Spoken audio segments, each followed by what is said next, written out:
Okay, hi guys, it's me again. Just a few days ago, I was talking about the implication of believing in the Trinity. Seems that what I have predicted just came to pass.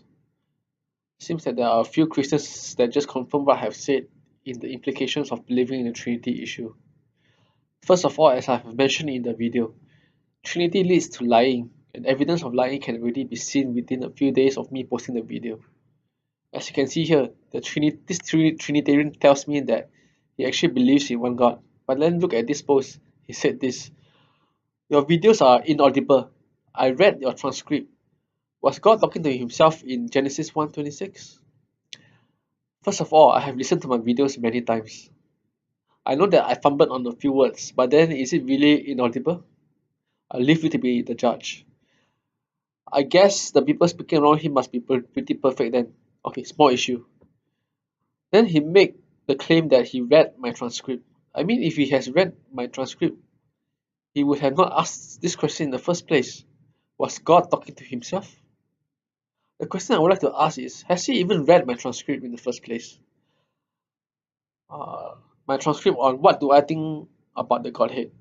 I have explained clearly why God can talk to himself in Genesis 1:26. And this person, I do not even want to call him brother anymore, even has the cheek to ask me why I do not want to debate him. You see, the thing is, if you do not even read people's point of view properly, what is the point of debating then?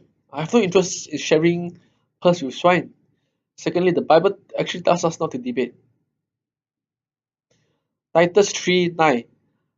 But avoid foolish questions and genealogies and contentions and strivings about the law, for they are unprofitable and vain.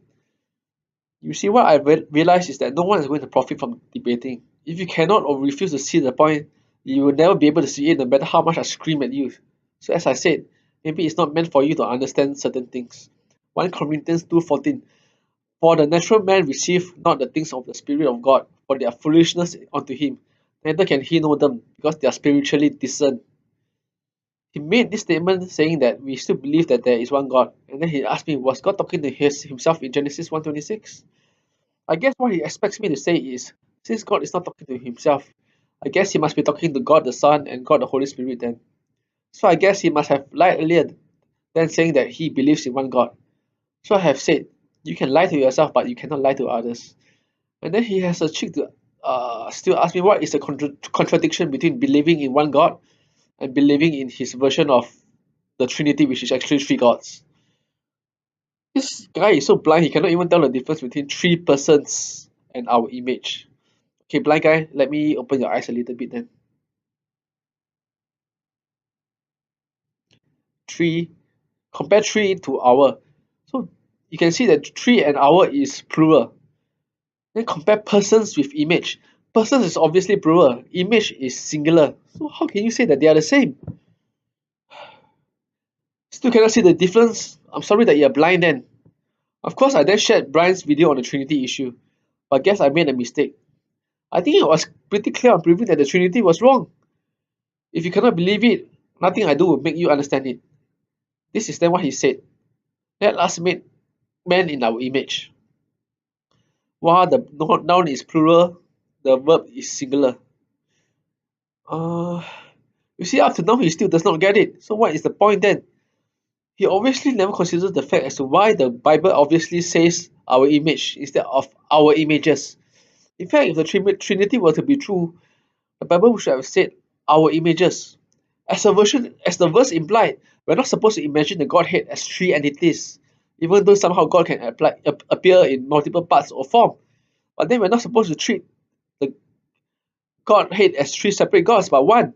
In other words, God, Jesus is the same as the Father, and it is the same as the Holy Spirit as well. He is the same as the Holy Spirit as well. Thinking that this is not the case just means that you are implying that there are three persons.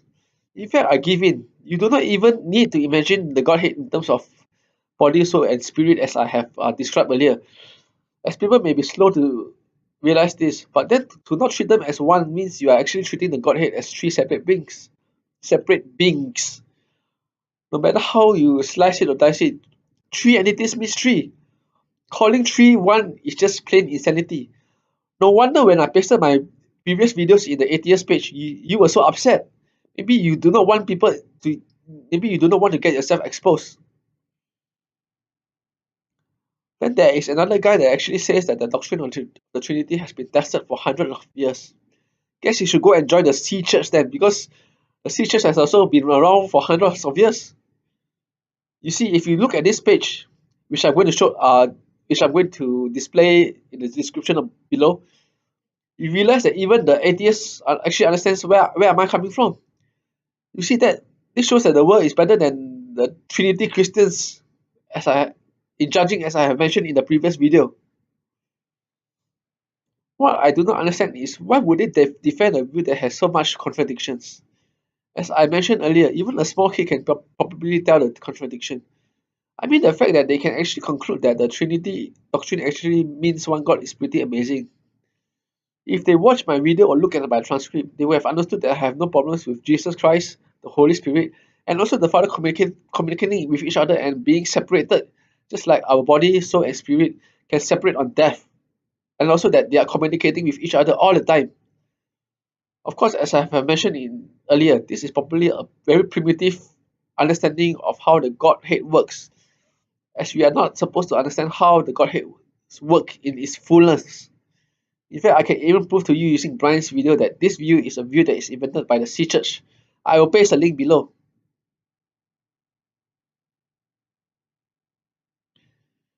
As I have indicated earlier, these people are closet Cs. They will protect the C doctrine at every cost. In fact, even after this video is done, they will still continue doing the same thing. One of the guys from the C Church actually even came to defend them. You hardly see them defending their other doctrines so fervently, but when it comes to the doctrine of the Trinity, they become like rabid dogs. So a few things that I have mentioned in the video has come to pass. Trinity are closet Cs, Trinity are liars, they have less integrity than even the outside world.